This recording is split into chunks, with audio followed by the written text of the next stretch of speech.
This is Capcom's 1986 release for the Nintendo NES, titled Commando.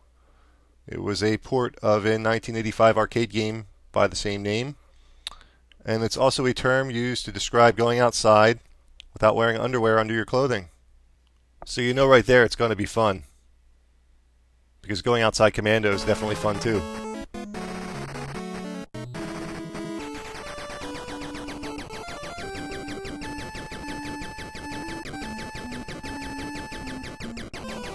Commando's premise is this. You are a soldier named Super Joe, and you are dropped by helicopter into the middle of a jungle to fight single-handedly against hordes and hordes of enemies. I don't think they specify what country you're from or what country your enemies are defending, but you seem to be the only soldier that can really do anything on your side. And you'll notice you're wearing the UN's blue peacekeeping colors, so it's quite possible you are a UN peacekeeper, and you're not really keeping much peace in this game, because you shoot and kill everything that moves. Scattered sporadically and sometimes hidden in the levels are other soldiers that are on your side with your same blue uniform that have been captured. We see one being escorted coming up at the top of the screen. And you can rescue them by shooting their escorts, or if you see them tied to a post, you just go up and touch them, and that frees them. Now, Commando is a two-player game, but the two-player mode is alternating, so it's not a simultaneous two-player shooter, which kind of stinks. A two-player simultaneous version would be, I think, a little better of a version. But the arcade wasn't that way, and they kept it true to the arcade that way. You are armed with a submachine gun, semi-automatic, so you have to keep hitting your button to fire. You can't hold it down for a steady barrage of bullets. Your bullets don't travel all that far. It's kind of depressing. It might have to do with the fact that your bullets are the size of baseballs. And I guess gravity affects them rather quickly. And although you do have unlimited ammunition for your submachine gun, you do have a finite number of grenades. But if you see those flashing goldish colored boxes I just picked up, that's more grenades.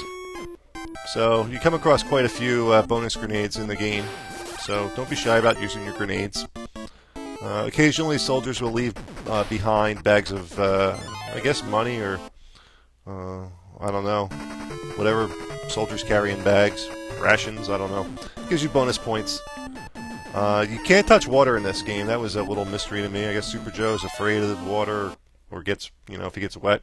Maybe he's got some kind of water phobia, and he dies.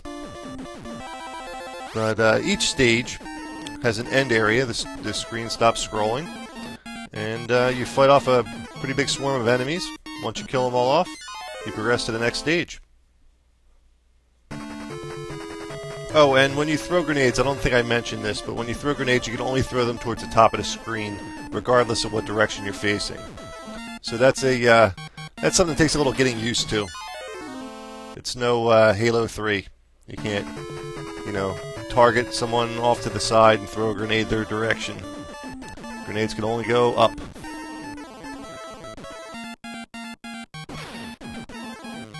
I remember back in '85 and '86 playing Commando in the arcade. It was a lot of fun.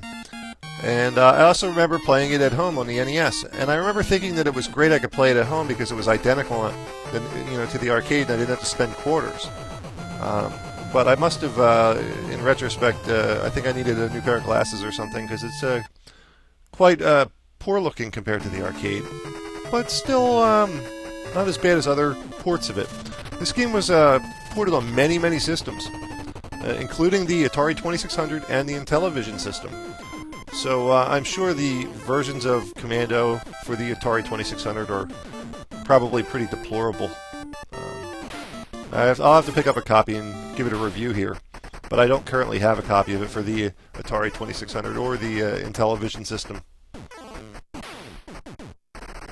So yeah, I definitely recommend Commando for the NES, but I don't know if I could do the same or say the same for the other ports of it. I'll have to give them a try and let you know what I think.